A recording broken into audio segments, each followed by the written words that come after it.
Yan guys, so kukuha tayo ng bulaklak ng ano. Anong tawag sa inyo to guys? Tawag dito? Himbabao na tawag sa Batangas yan eh. Tawag sa amin dito, Kapag, Alukon. Ilocano, Alukon. Dami yan guys oh. Ano? Kapal. Luto contract dito para makakuha tayo. Ano? Ayan guys oh. Ang kapal ng bulaklak. Paki-comment naman guys kung alam anong tawag sa inyo nito. Ang tawag kasi sa amin nito ay Alukon.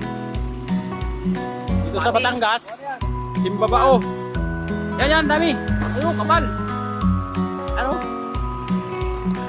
Suabe. Ayan, siyempre, kuha mo yan. Alukon tawag sa amin to guys eh. Sa inyo kaya anong tawag dito? Masarap sa munggo daw to eh. Kaya sa